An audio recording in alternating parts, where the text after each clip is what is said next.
Well, what's up? My name is Mike Hickerson. I'm honored to be the lead pastor of Mission Church. Before we get started, can you help me thank Al Borland for doing the announcements today? That was amazing. Al Borland was a character on Home Improvement. Kids, if you're under 30, Home Improvement was a TV show that couldn't record, that we had to be there to watch. So it's amazing. Google it. It'll tell you everything you need to know. No, we exist as a church to help people find and follow Jesus. That's what we go after together. Honor that mission's a part of your weekend plans. It's just, I love our church. I really do. And what I'm talking about is the people that make up the church, not just the building that makes up the church, because the church has always been the people. But we exist as a people, as a church, to help people find and follow Jesus. And that's what we're going after. And so you need to know there's no perfect people that have been in this room. There's no perfect people that have been on this stage. We just believe that God is who he says he is, and he sent his son Jesus into the mess of humanity to rescue us and restore us. And that simple truth means that there's hope for every single one of us. All of those imperfect people, there's hope for us. And not just hope to be rescued, but actually hope for a different way to live, hope for a transformed life. Like, God specializes not just in rescuing people, because that's amazing, but he also specializes in transforming us into who he created us to be. And it's been just a privilege of my life to be one of those people that God has rescued, and also to get to be a part of a church that he's just doing some really cool stuff in people's lives through, and I love it. And you need to know, if you're walking in here like, I thought we were going to brunch, and so this isn't brunch. I'm sorry that you got hoodwinked in that. And I said hoodwinked. I didn't plan on saying hoodwinked, but you did. Bamboozled, swindled, whatever you want to say. But this is a safe place. We call a truce for an hour every Sunday. Just say, okay, I know not everybody's on the same page that God is who he says he is. Not everybody's on the same page with Jesus or the Bible. I get that.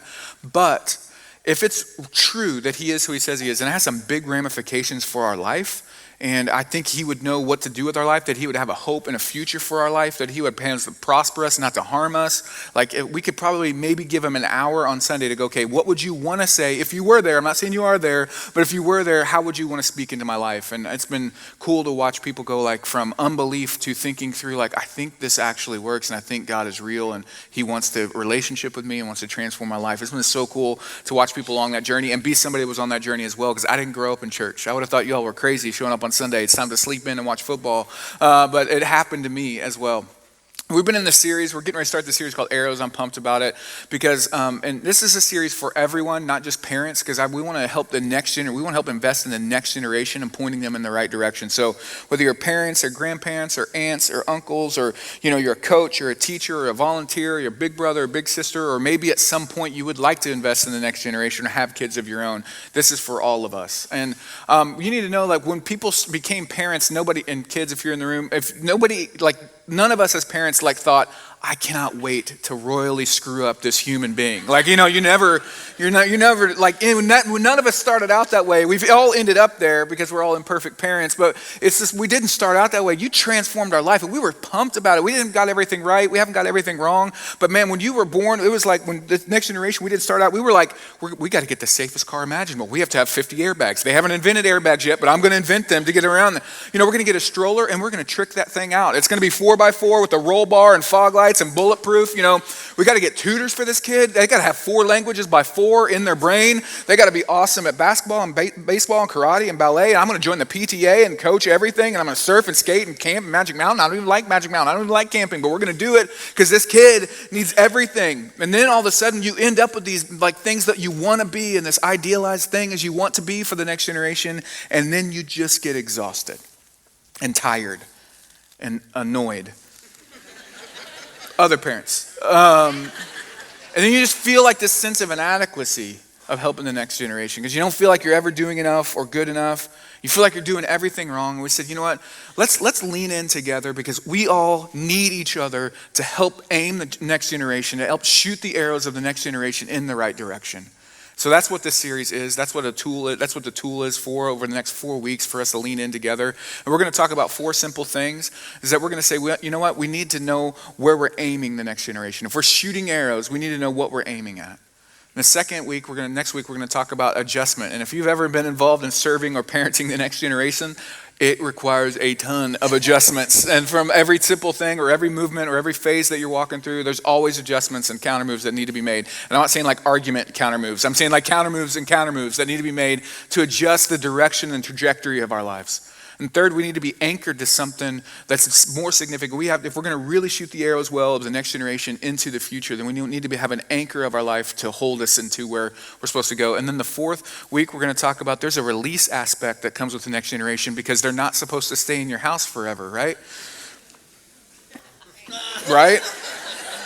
And if you're 25 and living at home, I'm not mad at you. If you're like living at home, I'm not mad at you. I'm just saying there is this release component that happens because if we're trying, as people that are invested in the next generation, trying to keep you from your future or keep from releasing you, then we're not doing the end game the way God wants it. So we want to be the kind of people that watch the next generation flourish into the future with roots and wings and everything that God has intended for them, and then cheer their lives on from distance and let them go. And it's going to be so much fun together. I can't wait. But as we're thinking about this, it kind of got me thinking, like, what questions did no one ask me when I was thinking about the next generation? The first one, what's the goal for parenting? Don't answer this out loud. It'll be awkward. And you're like, surviving. Surviving is the only goal that I can come up with parenting. No, but what is it? I mean, we have goals. We have goals for business. We have weight loss goals. We have financial goals. We have retirement goals. We have athletic goals. We have academic goals. We have goals for everything. But when we're like, what is the end goal for parenting? Surviving is all I could come up with. It was like when I was a young parent. What's the finish line? When is it done? Some of us are in the room are like, when is it done? You got your grandparents, you're like, when is it ever done? And you're not complaining. Is it graduation? Is it that they graduate college? Is it that they get married? Is it when they have kids? Is it when you die? Is that the finish line of it? Is that what it is when we're investing in the next generation? And how do we know when we get there? How will we know? So if we're playing the game, if we're trying to figure out how we want to play the game of releasing and pointing the next generation in the right direction, and we don't know what the goal is, and we don't know what ends, and we don't know if we've arrived at it, we never know if we're winning at it. So of course we're going to feel inadequate of trying to help the next generation when we don't know where we're headed. So the challenge for today is that we want to aim for the target that God has when we're thinking about the next generation. And if you don't, this is the theologian, the Cheshire Cat is the best one ever. If you don't know where you want to go, then it does not matter which path you take. And so we want to make sure we are aiming, we want to have a clear direction of the target of where we want to go. I mean, because it's so tempting when we're dealing with the next generation as parents or mentors or whatever way that you're investing in it, is like to just figure out where they got to be and what they've got to eat, and dinner's always coming and there's always clothes to do and nap schedules and homework, and then you have to outsource your homework to Google because they have new math that you didn't learn and you know how to get the answer but you can't do it the way the teacher wants it. I know, it's so confusing. And we want to be present in the present. We got to be present in the present, but every now and then we've got to get up the mountain of perspective to go, like, where do we want to go and what's actually happened with the big moves of our life? And we want to think, like, who are they becoming? Because who they are, we'll get to this in a second, is way more important than what they go or what they do, because who they are is going to travel with them. Who they are is who they bring into middle school.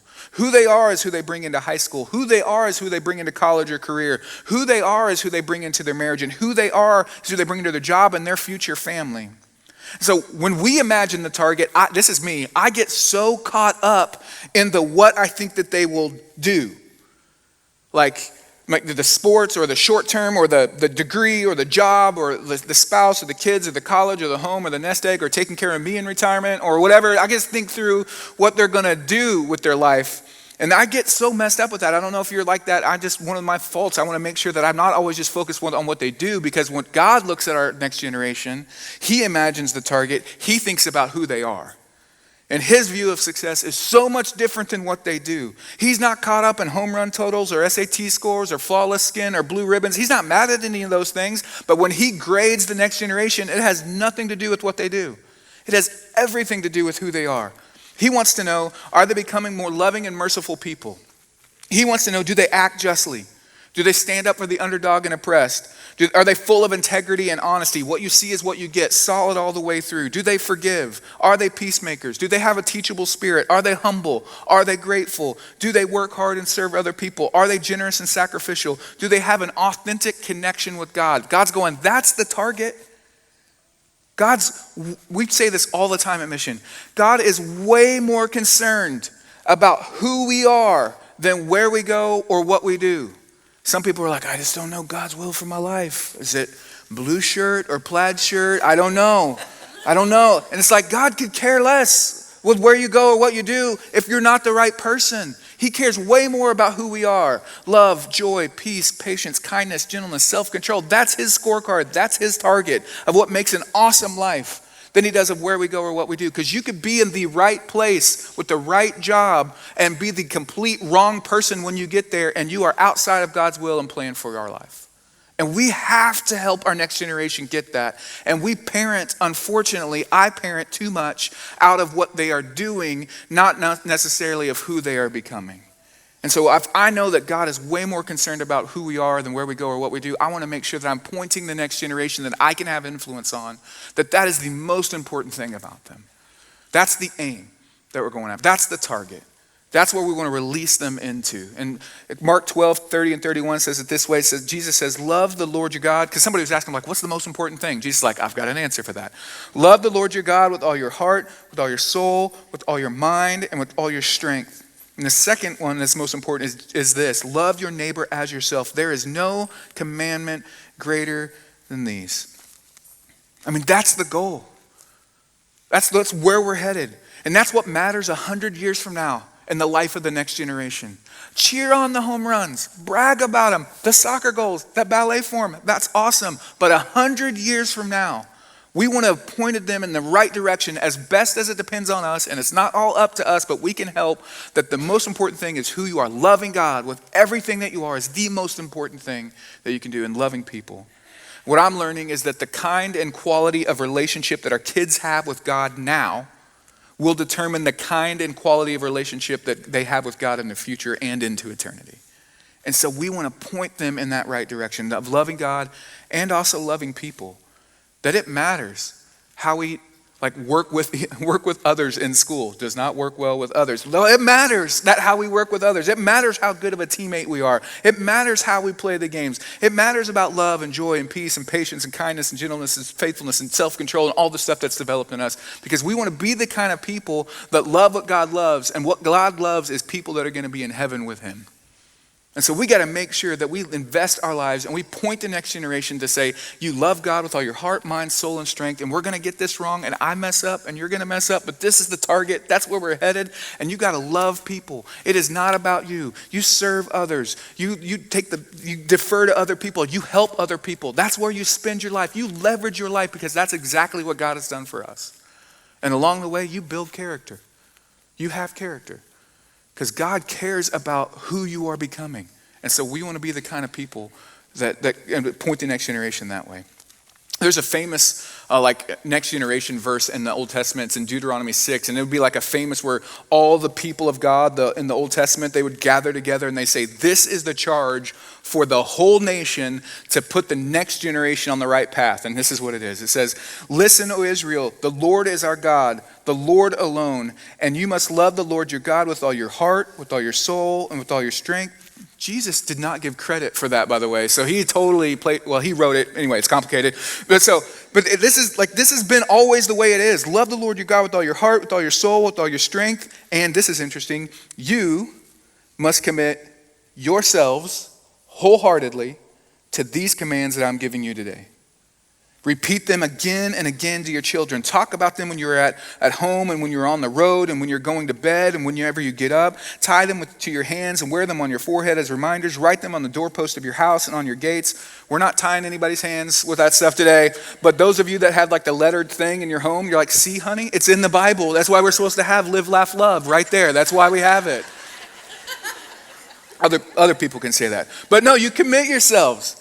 You talk about them at home. You talk about it when you're just doing everyday life. You talk about it everywhere. It's the trajectory of our lives. We want to make sure the next generation doesn't get into the next season of their life without knowing what's the most important. You love God with everything because it defines your whole future and who he says you are. And you love people and you build character. So how can we help? Glad you asked. Because it takes a village. Right about now, everybody's like, oh my goodness, my parents were awful to me. And now I am feeling so, it just happens, inadequate, guilty, shame, I haven't done enough, I've messed up, I've done it in the wrong direction. There is so much grace to be had, and today is a day of fresh starts. You can always start. God specializes in taking lives that have jacked up and restoring families and putting the lonely in families and getting new trajectory when we make sure that we're on the same page for the next generation. So how we can help is we've got to make sure that we got love and limits in place.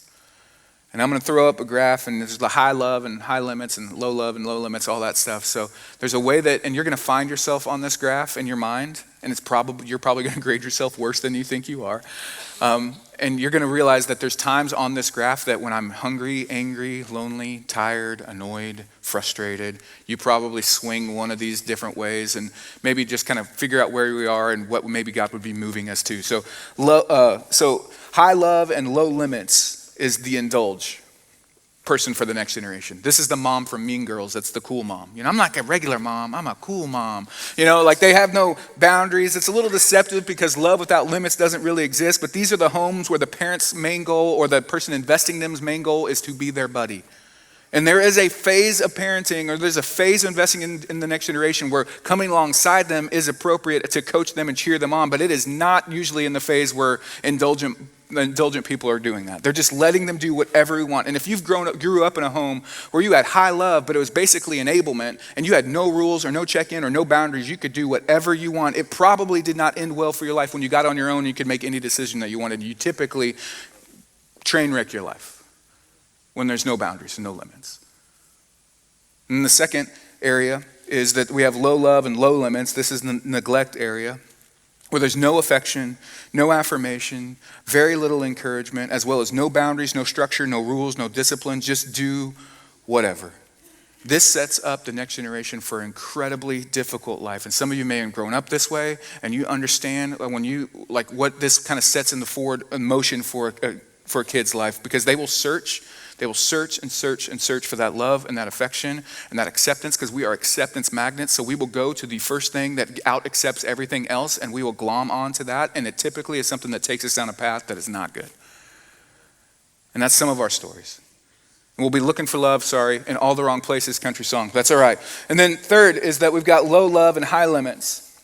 Well, there is lots of structure, there's lots of expectation, there's lots of demands. We will be perfect in every area of the way. There are lots of rules. We may even shove religion down your throat typically, but there is no love, no laughter, no kindness, no connection, or at least when those things are around, there's very rare, if any, of that. And then there's the fourth area that is high love and high limits, and that's authority. And some of us are like, I don't like authority. That's a bad word. No, it's a great place, because it's a process of we get under God's authority. It's a house that's built on God's ways. It's a house that's invited the next generation into, or a team that's invited the next generation to. How do we set the rules of high acceptance and high limits at the same time, where we don't just create a don't-do list around behavior, but we talk about who we're becoming. Like in this family or on this team, we treat each other with respect. We work hard and do all our chores without complaining. Not just we share all of our stuff with each other. We honor each other and never let disputes go underground. We work things out. We don't go to bed mad. Oh my goodness, that's amazing if that could be. So I love this quote, and it's not on screen, so you have to explain it. The purpose of our authority in the lives of the next generation is not to hold them under our power, but to empower them to be self-controlled people living freely under the authority of a loving God. So we got to have high limits and high love and not power up on them, but we want to empower them so that they understand what it's like to live under a self-controlled, amazing life under the loving authority of God. That's a great goal for our life. Say it out loud. So that's the second part. So how can we help? We've got to make sure we got love and limits in place. And that's difficult. And that chart is difficult to see because you know where you swing and you know what God's probably already saying to you. I know what he says to me and that stuff. Second is that we have got to say it out loud. You go back to Deuteronomy, it's like talk about these things all the time. Talk about them. Talk about what's important. Talk about the most important. Because you think your kids don't clean their room, and because they don't listen. I'm telling you, the most important things, we have to oversay it 10 times because it's so tempting for them to get caught up in what they do, or we parent around what they do, that they don't know who they are in Jesus, and they don't know that that's the most important thing. So we have to say it over and over and over again, that we got to talk about these things. We got to get off of our phones. and be present so that they can get off their phones and be present. We have to communicate over and over and over. And at the time when we think that we're annoyed and they're annoyed and how much we're communicating it, it is just about time to start communicating again so that it gets anchored in their heart. And I really do like the bumper stickers that are like proud of to be an honor student, parent of an honor student in blah, blah, bblah school. That's amazing. I also want to make sure that we have like, hey, I got a C student, but she's really kind. It's like, that's the one I want to see. Because we just brag on their goals. That's amazing. Be the hypest parent on the sideline. That's amazing. Love their ballet form. Show up at all the stuff. Absolutely. But don't let that be the only thing that we talk about them for. Because the stuff that's on the inside is the most important. Like saying things like the way you handled that situation was awesome. I love watching the way you play with your brothers and sisters. I know that was tough, but I'm so proud of you for doing the right thing. You know what? You did a great job of putting others first in that. I really appreciate your grateful heart today. I love seeing you worship. You know what? You came to me to tell me something, and that took a lot of integrity, and that's exceptional. Thank you for being sincere. We have to say that all the time because they are inundated. The next generation is inundated with likes and approval for what they do or how they look or anything like that. It's all out there for everyone to see. And so we got to remind them, we have to fight for them, that the most important thing is about who they are becoming. And it also affects how we communicate when we have to put limits in place around discipline. And we have to put limits in place around discipline. That we're not just trying to get behavior perfect people. Because some of us grew up in a place where we learned the game. If I get caught doing bad things, then I get in trouble. So the goal is to not get caught doing bad things. So I know that's just what I would do. Just try to not get caught doing bad things. But if we're parenting out of a way, if we're investing in the next generation out of the way, that we're not just going to slap your hand when you do bad. We're trying to help you understand, like, no, you are such a great kid. And what you did doesn't match up with who you are. What's going on? Help me understand what's going on the inside. When we were kids, nobody cared about what was going on the inside of us, right? So we learned to play the game and get away with everything. And then we knew if we could just get away for it long enough, then they would forget to ask, or if we never got, then we would escape consequences at cost. So what I'm learning, and this is important for me, because when I grew up, I was like, okay, if the consequences for coming clean and telling the truth and having integrity about something that I know I screwed up are the same as if I get caught, shoot, I'm going to risk it all day long and see if I can get away with it as long as I can, right? Just me that grew up this way? Okay. And then I turn that over to God. Like, okay, God, I know that you know everything about me, but I'm just going to keep this from you as long as I can, and maybe you'll let me get away with it? No, we've got to help them understand, like, we are parenting and disciplining and setting limits in, and we're going to talk about it because the most important thing is loving God and loving people. And what you did, we got to have a limit around because it doesn't match up with who you are. Instead of just, I hate what you did, and get better grades. So we got to make sure love and limits are in place. We got to say it out loud. And then we got what I refer to as the law of the mask. It's not original to me. But like have anybody flown on an airplane recently? Like I was a young parent. Like, so I was like 23 when we got married, and like literally 4 months after we got married, we found out it's like game on. So on our, on our anniversary, like we were fully like pregnant with Hayden. It was like game on as us as young parents. That's all we knew. We didn't know nothing. We're terrible. We've made so many mistakes as parents, and she's an awesome kid in spite of us. And I remember like I'd hear the law of the mask on the airplanes. Like if you have oxygen, blah, blah, blah, blah, blah, put the mask on yourself before helping the child out. I'm like, are you kidding me? Like I would move heaven and earth to make sure that this baby was okay. I would she's got to breathe. I got to get the airflow going on there. Who cares about me or all you other idiots? Let's get air in the baby, And then I know you probably had this experience too. We're like, oh, I'm an idiot. Like if I'm passed out, she can't get the mask on herself. It's impossible. And so I got to make sure that I get the mask on me, and then I can help her do whatever, because I got to make sure that I'm breathing in the air that keeps us alive so I can help her. And it's the same if we're investing in the next generation as parents, as role models, as any grandparents, as aunts, as uncles, as whatever it is that you're investing in. It doesn't matter. We need everybody. Then we've got to have the law of the mask on us first. It's got to be on us first. Like it matters our relationship with God. Because we teach what we know, but we reproduce who we are. And the next generation, they have such a good meter to know if you're smoking what you're selling. I mean, allegedly. And so they know. They know if you're generous. They know if you love God. They know if you love people. They know if you're married in the house, if you're parenting together. They know if mom loves dad or dad loves mom. They know what you watch on DVR. They can see the recent history list. They're not in it. They know more than us. They know if you tip. They know if you're generous. If you tell them what you tip to show off for them, that's weird. They know that too, that's weird. But if we really want the next generation to admit their mistakes, then we have to be the kind of people that live with the mask on, and we have to be the kind of people that own up and say, I'm sorry. If we want the next generation to serve others, then we've got to be incredible servants. If we want them to turn to God when life gets difficult, then they've got to see us, that we got to pray and ask for God for strength and grace when life gets really, really difficult. If we want the next generation to be generous, then we've got to give freely ourselves. If we want them to be honest, we got to treat others with integrity. If we want them to fight for their future family and marriage, then we have to fight for our family and marriage. It starts with us. If you want them to respect their leaders, then we've got to watch our attitude with our leaders. I mean, we've got to have the mask on of relationship with God. Again, I know this can get overwhelming because I love the next generation. I was a student pastor for a long time. I have 3 daughters. It's a lot of estrogen in my house. And I love the next generation. I want to help them do and thrive and be everything they can be. But you hear stuff like this and it's like, man, the insecurity, the guilt, the shame, the overwhelmingness of it, it can get us. But we are not alone. And God says this in James 1:5. I love this verse. I've clung to it. If you need wisdom, ask our generous God and he will give it to you. He will not rebuke you for asking. Man, God, give me wisdom. And you're like, I don't really pray, Mike. That's fine. Just say, God, give me wisdom. And you get a prayer card in your heaven account. And he does it. It's always a yes. It is always a yes from God when we ask for wisdom. If you're ever praying for our church, if you're ever praying for me, if you're ever praying for my family, wisdom, wisdom, wisdom, wisdom all day long. Because he always says yes to it, because he wants us to be wise people. And especially as we're pointing to the next generation, we need all the stinking wisdom we can get. Because, man, we want to leverage our lives to help them fly and soar. Again, I'm going to walk through some Hickerson home values, and I do not mean to do these as a way of like, we're amazing and you all should like look up to us and be us because we're awesome and you're not. I mean this as 2 imperfect parents that want to love our daughters, and we want to have a home that helps them thrive, and so this is just stuff that we fight for.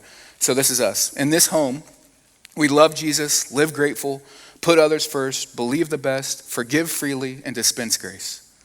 We laugh hysterically, we sing loudly, poorly for me, and dance often. In this home, we trust God, we surrender daily, and we love deeply. Here, people are greater than things, obedience is greater than success, dependence is greater than striving, identity is greater than appearance, character is greater than comfort, honesty is greater than hiding, imagination is greater than iPads, wisdom is greater than knowledge, and love is greater than fear. In this home, we eat together, we play together, we learn together, we pray together. In this home, we serve and share and celebrate and comfort and encourage. We also cheer loudly for OU football and Kentucky basketball. So that's but that's for us, it's a target. That's what we know. When something gets off in our home, and it gets off all the time in our home in these areas, we know that there's something off of who we want to be and what we want. And my dream for every kid that we could influence in this next generation, whether we're parents or coaches or teachers or mentors or whatever we are, that they would grow up in a home that was aiming them in the right direction with values that were the most important, that they would love God and love people and have character, and who they were is way more important than what they did. And they would be fully released into the next season of their life that way. One of the things that's cool in this series that we're going to do, and I'm so pumped about it, is that there's a new button on the app. It's the arrows button. Because if you're anything like me, you're like, he talks too fast, and I don't know what to do, and there's so much, and I feel inadequate as it is. And so you would hit the arrows button, and so you hit the arrows button, and there's the resources for parents and kids. That thing is up and live now. So if you clicked on that, there is books for parents, there's podcasts for parents, what to follow for parents, preschool kids and resources, elementary kids and resources, and teenage kids. It's amazing. Our team I had nothing to do with it. It is amazing. I flipped through it this week. I'm like, holy cow, this is incredible. So if you're like, I feel so inadequate, there you go. There's a resource that will help you, and it's good stuff. And every week, thank you. Mission Kids did that. the second part that's going to happen every week is like this week there's week 1 and there's homework, and then we're going to say, okay, family values. So whether you're creating a family, whether you want a family someday, whether you're a grandparent that wants to give this tool over to a kid to help create the kind of grandparent home you want to have, or coach the kind of family team environment you want to create, the family values, it walks you through. It is awesome. It's a great, just walk you through really simply on some things that would help you craft what could be cool for your family values. If you're like, I need some help, I get stuck, even the feeling stuck, there's an excavation tool that kind of like help you like kind of dig into some values and words that you have that will be helpful for you in that. So that's this great tool that's at your fingertips. You can do this. And I promise you there is so much grace and there is so much help. God is for you in this. He is not against you. I can just imagine what could happen in our community if we have a whole bunch of people that are trying to leverage our lives to point the next generation and aim them in the right direction. And you can be a part of that. Why don't you pray with me? God, you're great and you're good, and we aren't. God, thank you for not just stuffing our head towards our failure, but lifting our eyes up into who we could be. God, thank you for the hope that is found in you, the rescue that is found in you. God, thank you for the challenge to leverage our lives to help the next generation soar, and we all want to be people that do that in whatever areas of influence we can.